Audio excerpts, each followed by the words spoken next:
stick around, come through and dig the sound of the fly brown 6060 cycle. Who those hits episode of Wine Down with Kev. We're coming to you today with one more podcast in our 50 podcasts with 50 agents from 50 different states. So we always like to begin with an attitude of gratitude. Thank you, thank you, thank you. So whether you're watching us live stream on Facebook, Instagram, or YouTube, you are appreciated. Special thanks to all of you that have already hit the subscribe and the notification button. Thank you. We couldn't do it without you. Also, big thanks to my sponsors. You're going to see them flashing on the screen behind me. Right now, you see Carol Media, my good friend, DJ Carol. DJ actually recommended the next guest that we have that I can't wait to get to know. You're also going to see, reach out to DJ Carol Media, all things social media. You'll also see Canopy Connect, insurance agents. If you're looking for a way to make doing business a little bit easier, reach out to Canopy Connect. They've got some digital tools. Reach out to them today. Thank me later. And as all of you business people and consumers know, nothing happens without a little money. So thank you to my financial partner in business, Wintrust Financial. Thank you, thank you, thank you. All of that being said, today we are going into Illinois. We're talking to an agent that works for my most respected competitor, that's State Farm. I look forward to getting to know him. He's a phenomenal person. He's an insurance agent. He's a real estate investor. He is a business coach. Most importantly, he is here with us to tell his story and share his journey. So, ladies and gentlemen, put your warm Wine Down with Kev hands together and let's give a warm welcome to Justin Cook. Hey, Justin, how you doing today? Hey, Kevin, I'm doing well. Hey, thanks for having me. Well, thank you for coming on. Part of our business, it's always making, in our business, we never meet strangers, right? We meet people and we turn them into friends right away. So that's what you and I are going to do today. Is that okay? Sounds like a plan. I love it. I love it.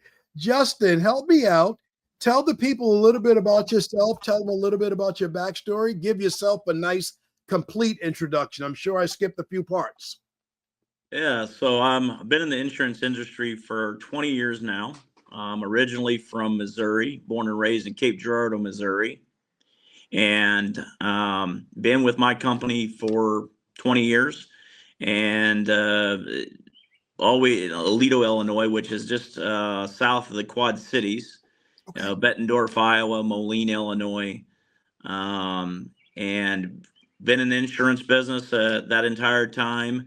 I've also got into the real estate space, so I've working on building outside of just insurance and diversifying, and also have a book coming out, Freedom Beyond Wealth, June 3rd, and we can dive a little bit more into that. Super excited about that, sharing that journey with folks, and also doing some coaching. After that, I've been blessed to be able to coach in the insurance industry for many years for other third parties, and it's something I'm very passionate about. And so my family, Hudson and Lola, Hudson's 10, and he's big into basketball. I see, Kev, man, that was a rough one last night. That was very hard. I watched your story this morning, and I could feel the pain, man. I could feel the pain. I try to be positive all the time, Justin. That came across as painful because it is. No, it was positive, but I was just a 14 points in 2 minute situation. I was like, anyways, my son's a big basketball player. He's 10 years old. My daughter Lola, she's 13. She's into volleyball, and the thing that I'm most proud of out of all that is being a present and great father, and I really truly work on that on the daily, and that comes on my calendar first, and then everything else comes second. So just a little bit about myself. I love to hunt, fish. I'm an avid sports guy, played college baseball, and so just this thankful and blessed. And Kev, I'm the same. I start with gratitude every single day. I love it, man. You gave me a lot, man. I don't need any of the prep questions you gave me. I can just talk to you from there. Let's start with a person like you, with all that you do, family first. Obviously, you mentioned blessings. Just let's start with your morning routine. What's the first things you're doing in the morning? How do you wake up? What are the first things that you're doing to set yourself up for your day? Yeah, so my morning routine is developed over the years. I'll say that. So if you don't have one, start somewhere. But my routine is it starts with a gratitude exercise every single day. If you follow me on social, you'll see it. You literally will see the gratitude of me looking at my memories in my life.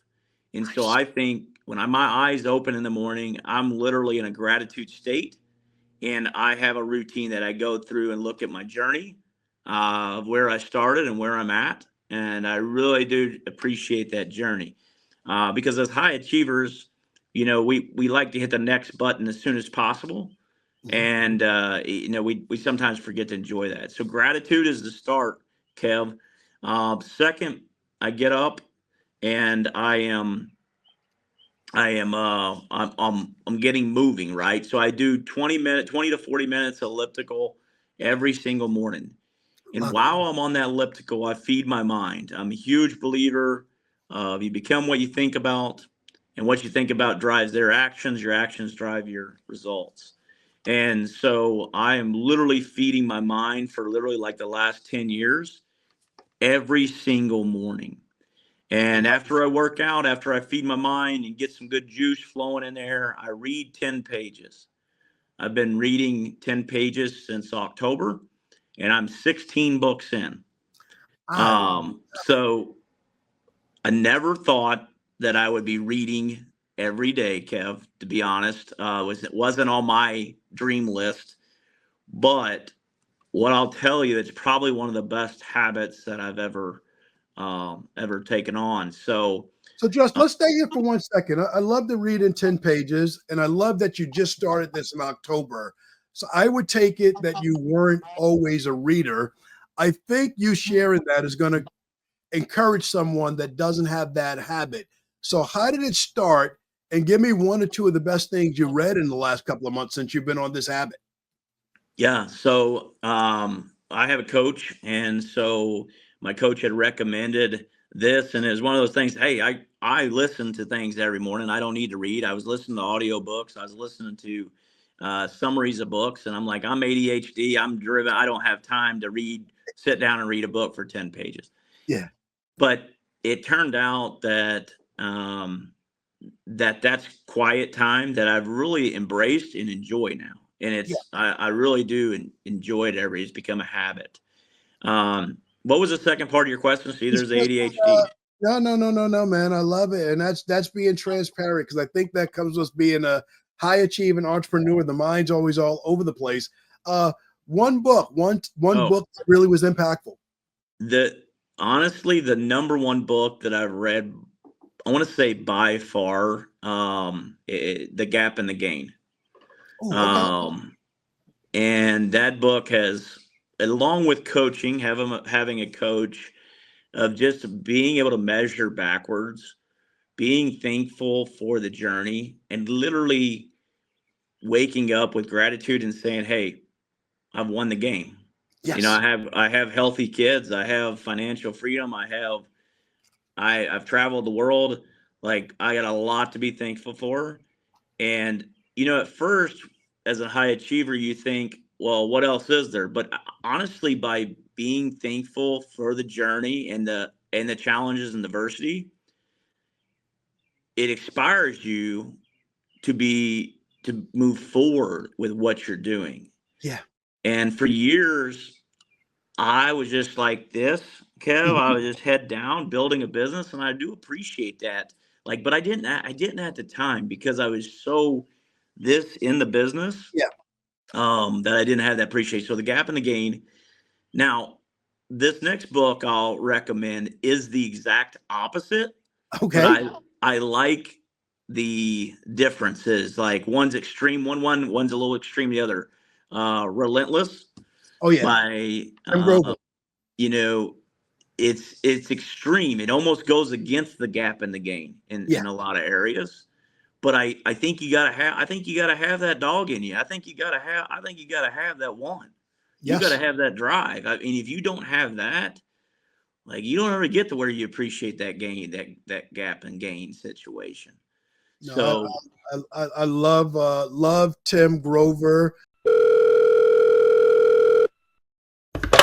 Hey DJ, what's up? I'm in the middle of recording the podcast. I know, man. No, yeah. So this guy, we want to talk about something different. He's trying to get his website and his Google My Business page going. Yeah, I know. Everybody knows you helped me to get to the 2 Comma Club, but and be seen by a couple of million people. But this person wants to do something different. They're trying to run ads to their book of business, their model line campaigns and stuff like that. I know, Kev. Oh man, well DJ, talk to the people, man, so I can get back to the podcast. How can you help? Yeah, man. So listen, I can help you by running monoline ads to your auto, your home, as well as optimizing your website, your Google business profile, and your social media outlets. We can do the exact same thing we've done for Kevin over the years and get you in front of millions of sets of eyeballs to help you grow your business. Contact Carroll Media today. Kev, let them know. DJ, I appreciate you jumping in the podcast. Hit up Carroll Media. DJ, I gotta go. I gotta get back to the podcast. I know. Anyone not familiar with the name, if you like Michael Jordan, you like Kobe Bryant, Tim Grover is the coach that's responsible for both of them. But continue. Go ahead. I like the commitment level there. I don't agree with everything, but that's okay. Yeah. When I think this is an insight for the crowd is, when I read something or listen to somebody, I'm not looking for agreements all the time. I'm looking for insights. Yes. You don't have to agree with everything, but I think you can find and pull pieces of some things, and about anything. So those 2 books are top of mind for me. The other book that wrote by the same author, the 10X, I can't think of the name of it. Basically, how do you 10X your business is easier. 10X is easier than 2X. Oh yeah, absolutely. And that's Dan Sullivan. Yes. They do some great work. So yeah, those are a couple of my favorites though. I love it. Justin, on the business side, you are a lifelong member of the MDRT. For those of you not in the insurance community, that is the top 1% of life insurance agents in the country. And you have one story that you wanted to talk about. Talk about that story. The name escapes me. It's not written in front of me, but talk about that story and how that impacted you. Yeah. So that had changed my career, and I'll tell the story, but this one story changed my perspective on what we do as an industry. And so to take you back, I was 23 years old when I entered this business, played baseball, so I was a competitive guy. Didn't know anything. All I knew at the time, I got in the insurance business. So they said you could have freedom someday. They said you could make as much money as you wanted. And that sounded good to me, right? So I went to work for an office in Missouri, and my boss came to me and he said, "Hey, do you want to sign up to be for this life insurance promotion, right, for the territory?" Okay. We've all experienced those. Yes. And I said, "Man, I don't know anything." He said, "Well, it's time to learn," right? So I went down to a basic training that went through, basic life needs analysis and that type of thing. And I had to get so many per month, and that, the whole quota situation. Yes. Come back. And one of the first clients, I'll leave the name out of it for respect of his family, but one of the first clients that came in to make a payment, I sat down with, and as you know, there may be some new insurance folks on your crowd, is I was nervous, hands were sweating, and all it was a question, right? But it had me all worked up. Of course. And so I said, "Hey, I noticed you don't have any life insurance with us. Can you tell me about your life insurance plan?" Nice. And he he said, and I didn't say it with that much confidence, by the way, Kev. It was much more broken up. But he said, Justin, he said, you just took pictures of our new house last week. I'm a contractor, and I got 3 kids under the age of 10, and my wife stays at home. And, that's something I've been actually thinking about since we built the home. And I'm like, you freeze, because when you're new to the business, what do you do? So I got my sheet out and I went through the different things that I was taught like 2 days before. And I came up with the amount around $1 million. Yes. And so I show him it, and he, I said, well, let me just give you an idea. So I ran a term policy at the time, and it was like a little less than $100 a month. Okay.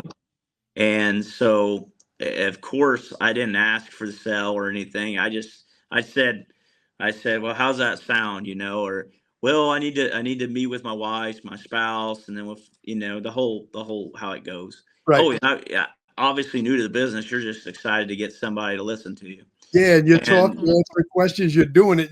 God forbid if he says yes, I'm scared for you. What do I do? So anyways, I said, hey, well, you take it home. I'll follow up in a week. And one of the things that I pride myself on is follow up. I'm very type A, and if I say I keep my word. So Monday goes by, I make a call, right? We all make that call, and they answer and they say yes, and we sign them up, right? No, it's the opposite. So I make the call, no answer. 2 weeks go by, and it was on a Tuesday. I walked in the office. Like I said, I was 23 years old, 3 months into the business, and I walked to the office, and I always get there early. And I walked in, and I can still picture today my boss. He was at his computer, and he turns to me slowly, and he says, hey, he said, and he mentioned his name. He said, you were working with him last week, weren't you? Or a couple weeks ago? And excitingly, I say but with my voice you can hear is like, yeah, man, he's interested. I just took pictures of home. And as I'm saying this, Kev, the blank look on his face is almost like he's seen a ghost. And I could feel the energy in the room sink. Right. And he turned to his computer and he says, hey, he said, he's right here. He's in the obituaries. He had the obituaries up. I can still see his face. And Kev, this was 2005, 20 years ago. My God. I can still see his face. And at that point in time, you got to remember, I'm 23 now, I'm 43. Right. And he said, man, he passed away, and he mentioned his name again. And I said, no, this guy was 47 years old. Like, he was healthy, skinny guy. Right. And he goes, yep, 47. Mm. And he said, it still almost makes me like have emotion, right? Like I really feel it right now. I feel like it's on me. I have to hold back the tears, because that situation, Kev, changed the life for so many, and his family don't even know it. Wow. That's how powerful that is. Yeah. I mean, that's, man, thank you for sharing that story. That's not easy for you to tell. As you tell it, I'm there. On the one hand, I was excited for you for the story to end one way with the sale, and that leads to you becoming better. But once you change the projection in your voice, once your tonality changed, I knew how the story ended. Anybody that's been in this business for a little while, we have that story. We don't tell it though. So I'm happy that you've told it. I'm happy that you told on this platform, and you just helped a lot of people by doing it. We use that reason that, it's a new product. It's a new script. You and I both work for captive companies where we're P&C first, and we should round out the household with life insurance, and we're going through the motions, but sometimes we don't ask. Justin, if I can be transparent and honest with you. Hey, Ray, it's Kevin. What's up? Hey, what's going on, man? Nothing, man. You guys have been helping me out for a while with all the digital things you can do at Use Canopy, but some of my guys, they're still having a hard time adjusting to the digital age. Talk to the people, Ray, please. Yes, sir. Well, Canopy Connect is the insurance data intake platform send a link out to your prospect. They, click on it, find their insurance carrier. We got like 350 insurance carriers on there. Click that, sign in, and they can be done there. You can ask them a few more questions you want, but we're going to pull all that insurance information, give it to you right in a nice dashboard. That sounds pretty quick. What are we talking? 2 or 3 minutes? Less. You can do that in 30 seconds, man. Wow. Nick, you're a big time marketing guy. What do you think? I think Canopy Connect is one of those tools that everybody should have in their back pocket. Makes it easy to use. You can send it out in emails and text messages. You can use it in social media campaigns, X-Date campaigns. All of those methods will work with Canopy Connect.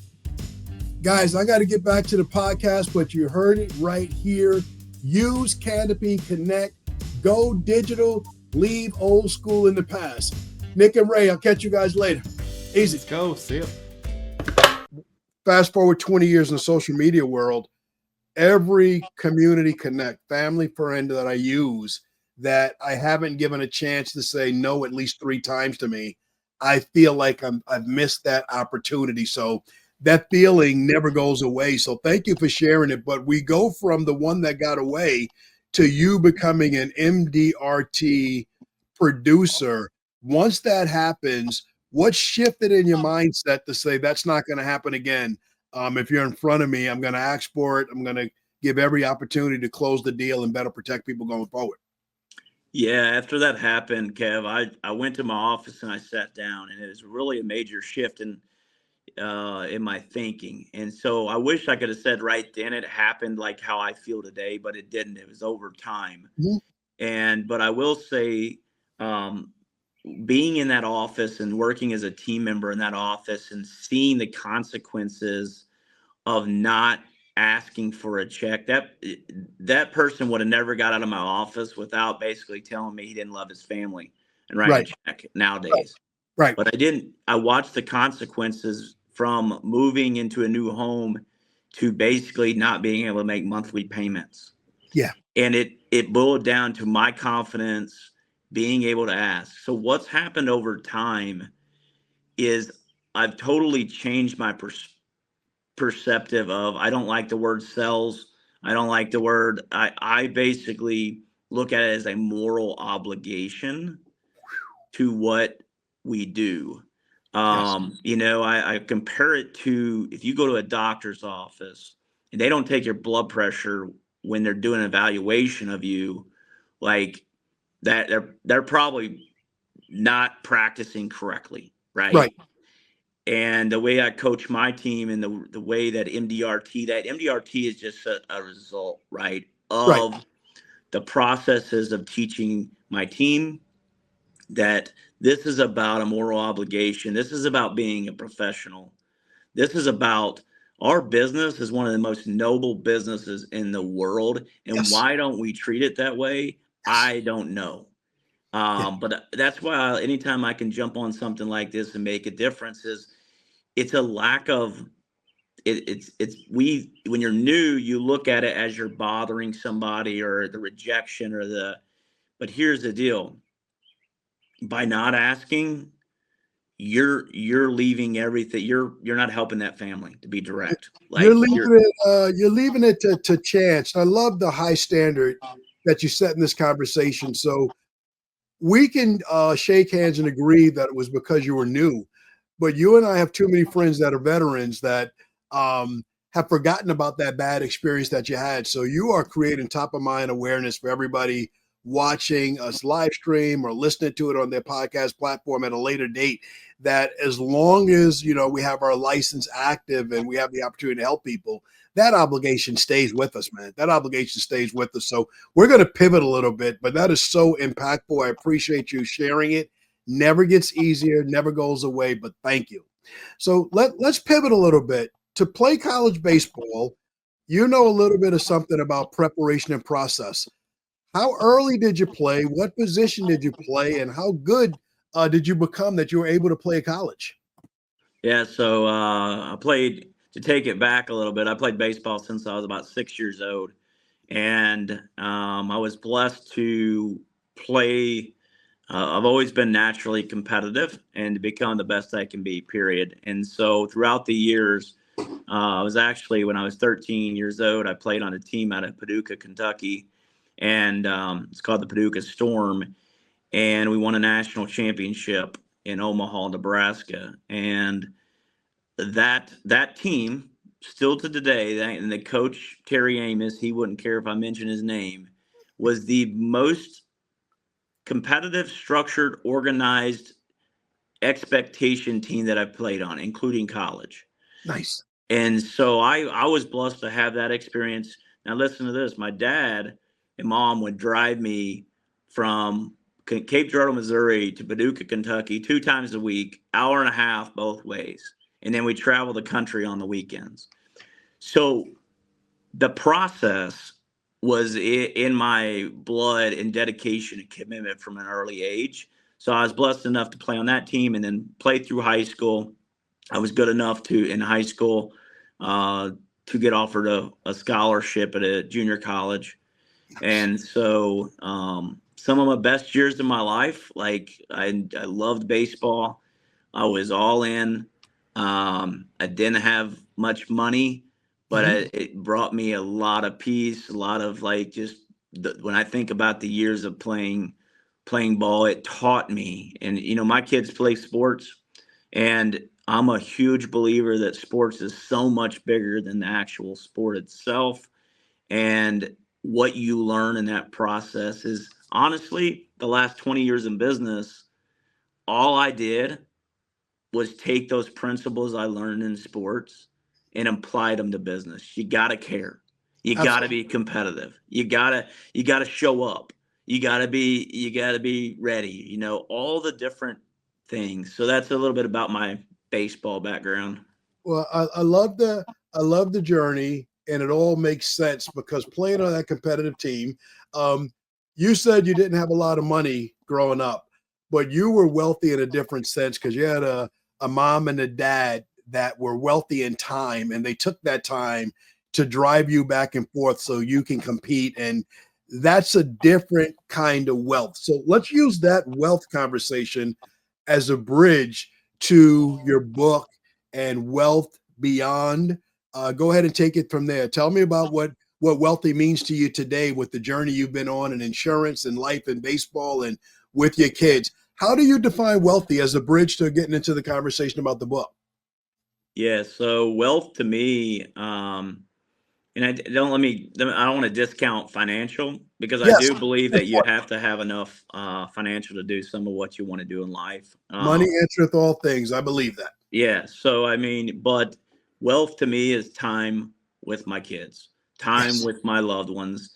I always go back to this. If you come to me today, Kev, and you say, hey, you got 6 months to live, what are you going to do? You can do anything. It's going to be with it. I may travel, but it may be with my loved ones. I'm going to spend time with the people that I love. And my encouragement is to all your listeners is do that now. Yes. Like, don't wait for that. We are not guaranteed tomorrow. So if you're healthy and you wake up and you're blessed to have some good, we all probably have some good in our lives. Then that's wealth. That's true wealth. And I think that the difference is I focus on it. I wrote a book, Freedom Beyond Wealth, right? That's what part of the book. It's my journey, but it also talks about legacy. It also talks about, what it is to me to be wealthy. And that just simply boils down to time and memories and being very intentional every day. Every day, my calendar is very intentional with where I want to be and what's important to me.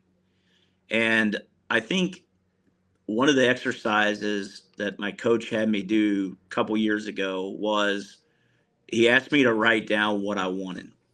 Nice. And simple question. I wrote it down, and then basically, where are you at? And what I did by doing that simple exercise is I've been blessed to have most of what I wanted. but I always felt like if I didn't achieve this, then I Mhm. wasn't worthy enough. And it was all between my ears. Yes. It was all, I mean, looking back, it was all between my ears. It's not that I don't want to accomplish goals or don't want to do things, but I was waiting on a date Mhm. to feel fulfilled. Yeah. And that the advice I can say today is that I feel fulfilled every single day. I won the game. I won the game, and everything else is icing on the cake. Justin, And I love the mindset. I hate to interrupt you, but I love the no, you're mindset. good. I got to thank you there because um, sometimes we get lost in a one more mindset, right? If if you're MDRT, you sold a certain amount of policies to get there.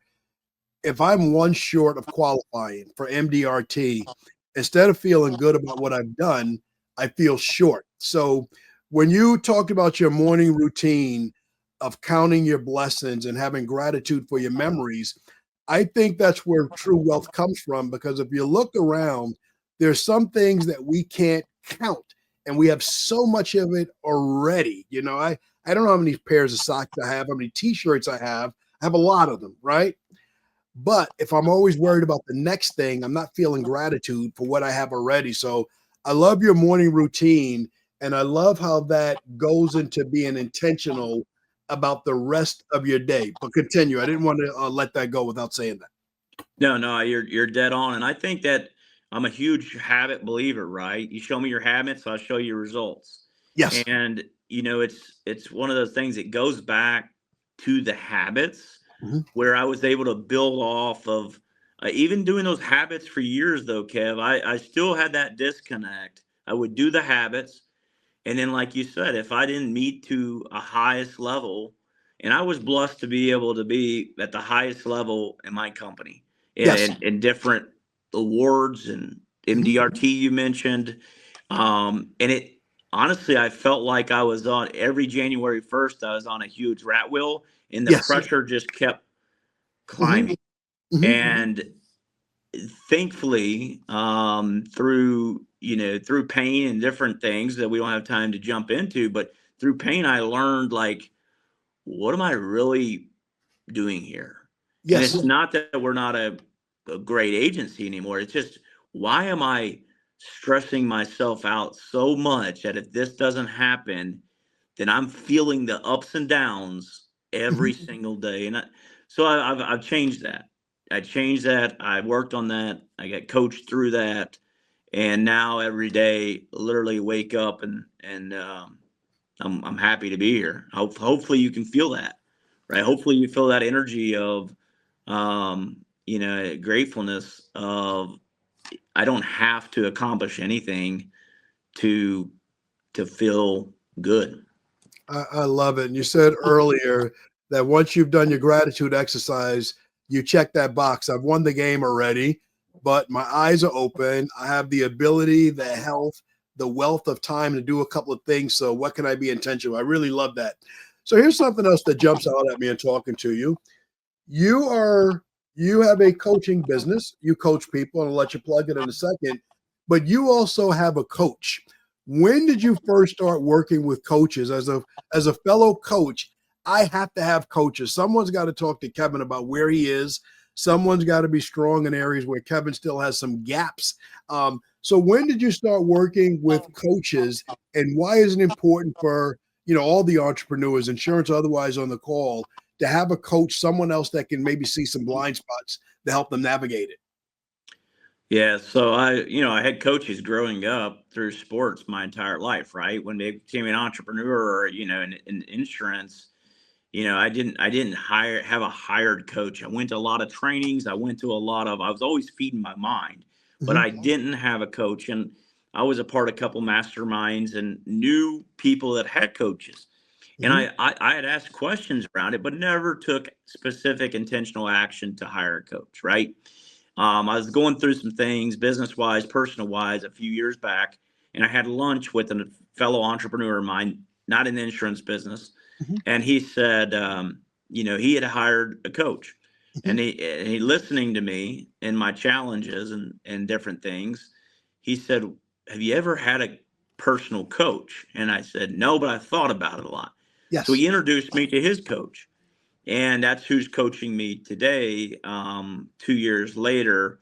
And honestly, it was the biggest check I've ever written for Sir. personal development. And this year was the second, the next, now this year is the biggest check, right?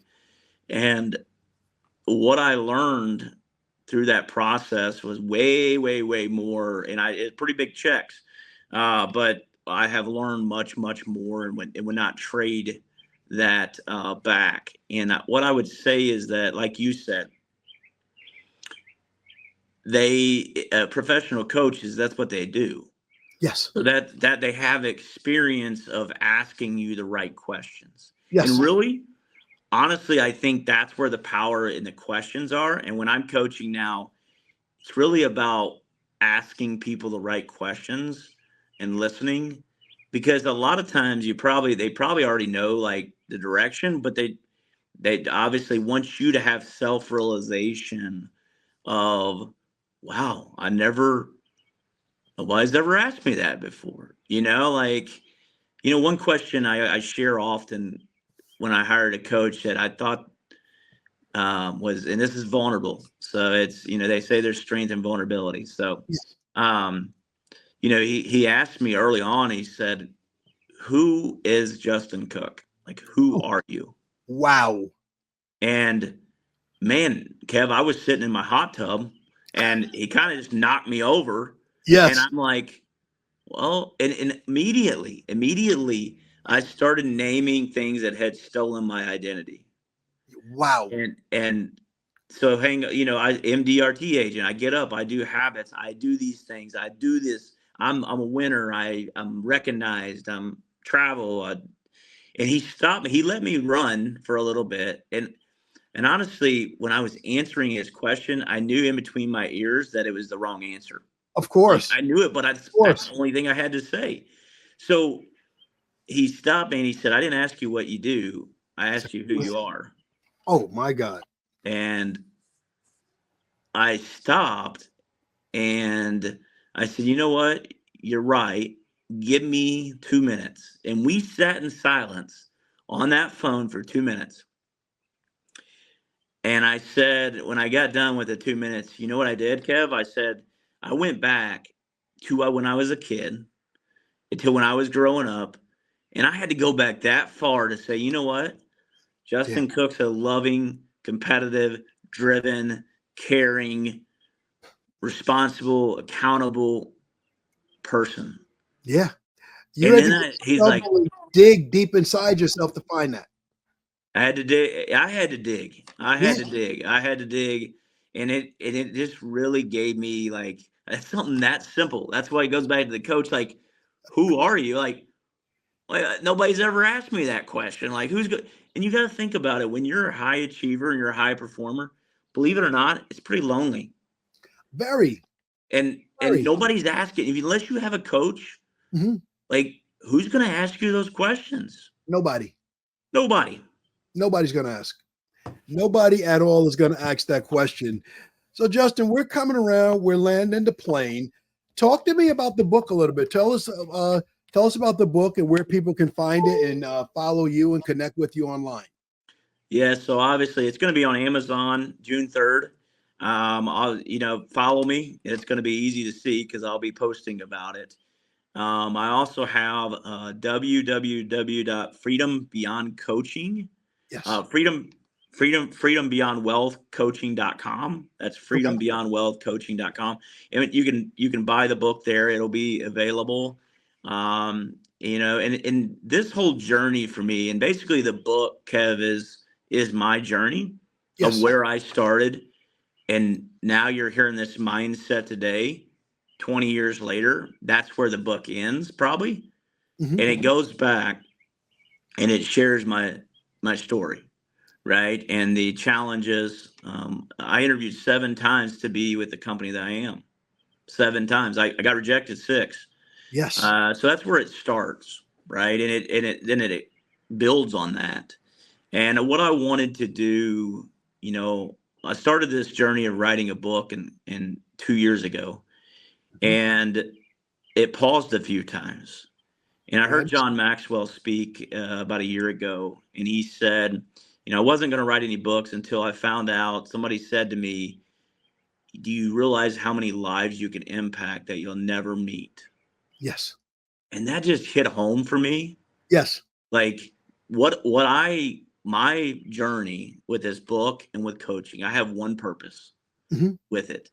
That's to positively help people and change their lives. Bottom That's line. it. That's the bottom line. Over income. And I love it.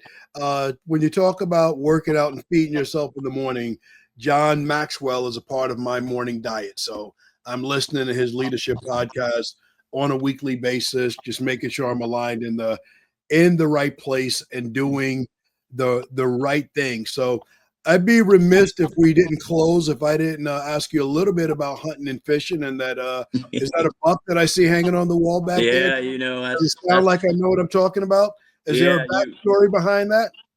Yeah, I tell you what, I have in my office here. I'm in Aledo, Illinois, a town of 3,700. It's a rural county, probably one of the best counties in the country Okay. to hunt.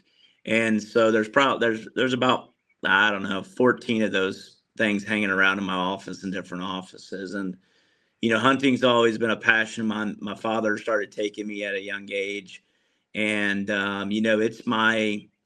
honestly, it's so much more than hunting, right? It's my piece. It's where I'm blessed to own a couple farms now that are literally within 10, 15 minutes of the office.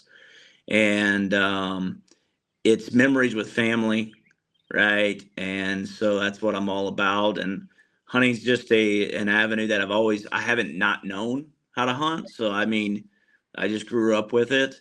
And so it's been something it's kind of like baseball. It's much more than hunting. It's much more than baseball. It's the lessons, the preparation. A lot of people don't realize, but when you hunt, you got to prepare. You got to go to a stand. You got to have all your calls. You got to have this ready. You got to have that ready to have success out there. And so something, it's definitely a passion of mine.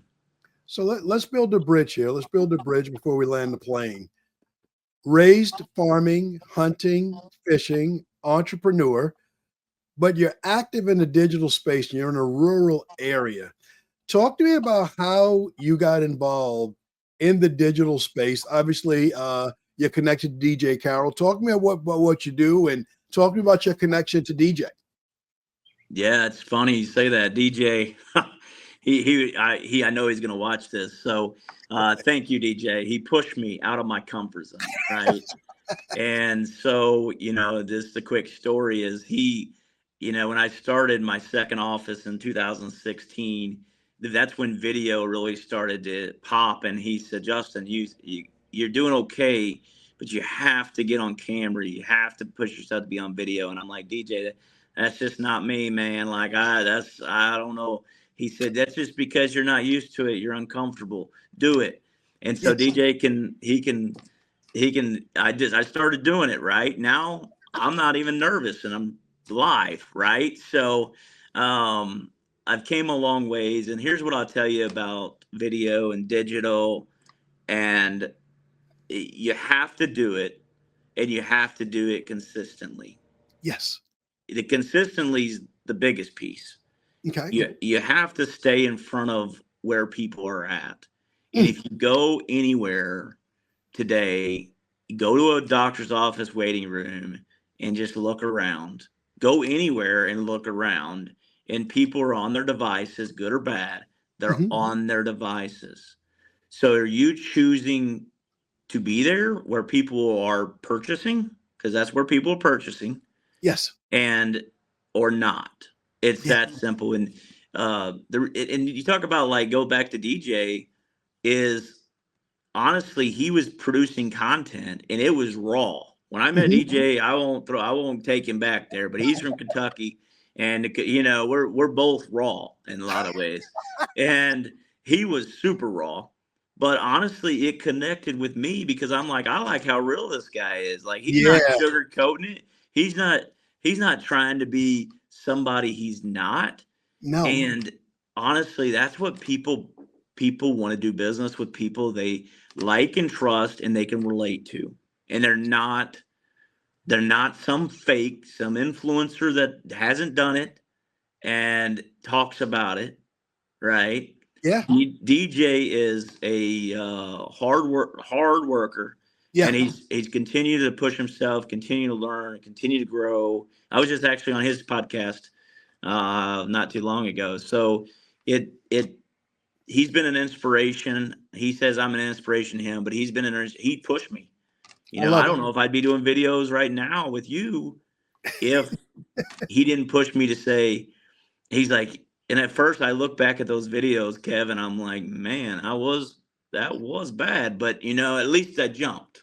You have to, anything you do, you got to miss a couple of shots before you can make any. So, Justin, you've been a fabulous guest. Any closing words that you'd like to close us out with?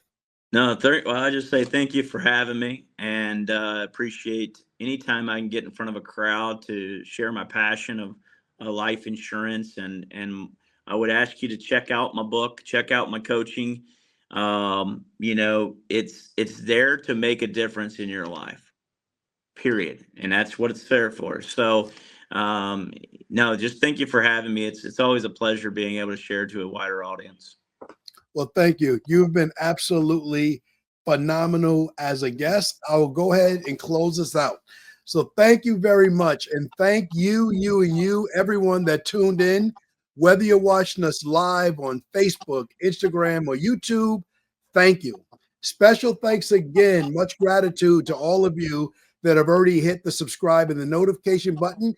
And if you haven't and you want to know when awesome content like this comes out, hit the button. You'll find out when it's coming out. Big thanks to my sponsors that you see flashing on the screen behind me. Canopy Connect.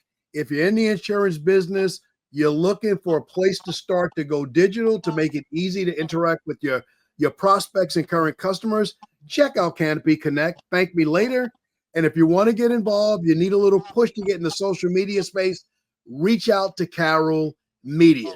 And last, but definitely not least, please put your hands together, say something nice in the comments, and put your hands together for our guest today, Justin Cook.